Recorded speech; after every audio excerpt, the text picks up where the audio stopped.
Hardik Patel is now speaking. Let's listen in this, remember, to all the charges that have been coming in specifically with regard to Gujarat. से तैयार है जो काम नरेंद्र भाई मोदी जी के नेतृत्व में और उसके बाद भारतीय जनता पार्टी के हर एक मंत्रियों ने गुजरात में किया है, उससे ये साबित स्वाभाविक रूप से हर घर तक पहुंचा है कि ये सरकार हम सबके लिए इम्पोर्टेंट और महत्वपूर्ण है।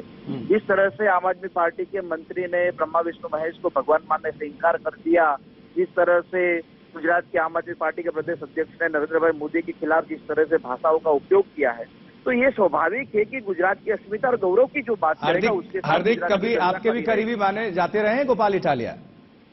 देखिए, करीबी तो हर कोई माने, लेकिन भाषा का तो उपयोग नहीं हो सकता ना। शायद ये आपको तो नॉलेज होना चाहिए, करीबी तो कोई भी हो सके फिर, लेकिन भाषा का उपयोग हो तो वो तो स्वीकार नहीं हो सकता ना। अगर अभी चुनाव आयोग आज तारीखों का ऐलान कर देता है तो आपको क्या लगता है आपकी पार्टी की स्थिति, भारतीय जनता पार्टी की स्थिति और आम आदमी पार्टी की स्थिति अभी गुजरात में? आज तक की सबसे प्रचंड जीत गुजरात में भारतीय जनता पार्टी की होगी। आम आदमी पार्टी जितना भी हल्ला करे, कांग्रेस पार्टी जितने भी यहाँ अपनी बातें रखे, लेकिन गुजरात की जनता भारतीय जनता पार्टी पर ही भरोसा करती आई है और आज तक का जो भरोसा नरेंद्र मोदी जी के साथ था वो भरोसा और ज्यादा बढ़ा है गुजरात के लोगों का। हार्दिक, अशोक सिंघल हमारे सहयोगी और गोपी घांगर जुड़े हुए हैं, वो भी आपसे प्रश्न पूछना चाहते हैं। जी अशोक। मैं ये हार्दिक पटेल से एक सवाल पूछना चाहता हूं कि आप कांग्रेस से नाराज होकर के बीजेपी में गए कि आपको इस्तेमाल नहीं किया जा रहा वहां पर, अभी तक जमीन पे कांग्रेस दिखाई नहीं देती और बहुत तरह के सवाल आपने उठाए राहुल गांधी को लेकर, बाकी लोगों को लेकर के। बीजेपी में भी तो आपको उतना एक्सेप्टेंस नहीं मिला हार्दिक पटेल, क्या वजह क्या है? वहां पर जितना आपको लगता था इस्तेमाल किया जाएगा, जितना आपने सोचा था, उस उम्मीद के मुताबिक पार्टी में आप कहीं भी दिखाई नहीं दे रहे प्रोग्राम्स में। क्या रीजन क्या है? क्या वहां पे आपको एक्सेप्टेंस की दिक्कत आ रही है? क्यों नहीं दिखाई दे रहे आप कैंपेन में या कहीं भी? आपको ये नॉलेज होना चाहिए कि अभी पार्टी ज्वाइन किए मेरे 2.5 महीने कंप्लीट हुए अभी, और 2.5 महीने के भीतर भारतीय जनता पार्टी के लिए जो भी काम मुझे मिला है, भारतीय जनता पार्टी की ओर से जो भी आदेश मुझे मिले, वो पूर्ण फुल करने का काम मैंने अपने इलाकों में, अपने जिले में किया है। और अभी तो 2.5 महीना हुआ है। जैसे जैसे समय जाएगा और ये सवाल आप अगर मुझे 1 साल, 1.5 साल, 2 साल के बाद पूछेंगे तो मैं ठीक से जवाब दे पाऊंगा। अभी तो मेरी शुरुआत है और उस शुरुआत में मुझे पूर्ण रूप से सहयोग पार्टी की ओर से मिल रहा है। ठीक है, एक और सवाल गोपी घांगर की तरफ से होगा, क्योंकि गुजरात में आपको पता है कि वो खबर करती हैं और गुजरात से ही हैं। गोपी आप अपना सवाल करें, हार्दिक पटेल सुन रहे हैं।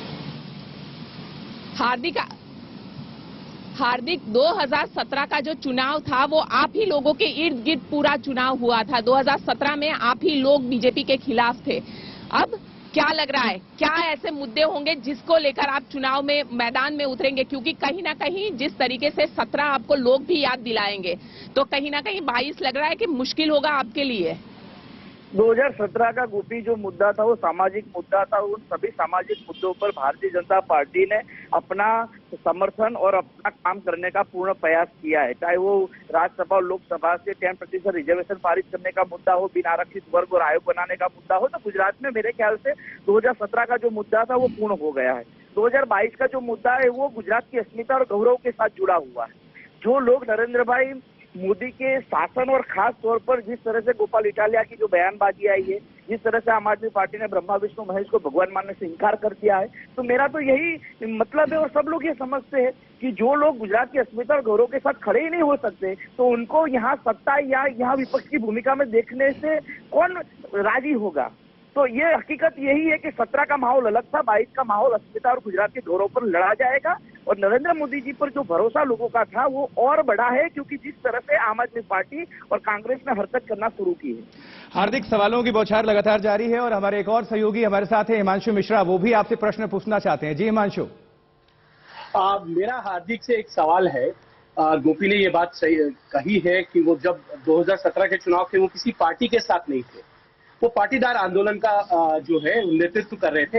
हार्दिक, मेरा सवाल ये है आपसे कि क्या आप 2022 में चुनाव लड़ेंगे और किस सीट से लड़ेंगे, इसके लिए आपने कोई तैयारी की है? पार्टी में कोई बातचीत हुई है या फिर आप अभी चुनाव नहीं लड़ेंगे? क्योंकि 2017 में तो आपकी जो उम्र थी वो चुनाव लड़ने लायक नहीं थी, 25 साल नहीं हुए थे।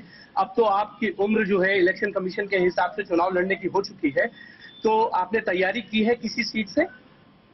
देखिए, भारतीय जनता पार्टी के कार्यकर्ता की भूमिका में अगर पार्टी मुझे कोई भी आदेश देगी तो बिल्कुल मैं उस आदेश पर काम करूंगा। निश्चित रूप से मेरा जिला अहमदाबाद लगता है और विरमगांव मेरी असेंबली सीट लगती है, तो स्वाभाविक रूप से मैं यहाँ पूर्ण तैयारी कर रहा हूँ। ग्रामीण इलाकों में जाता हूँ, लोगों के मुद्दे उठाता हूँ।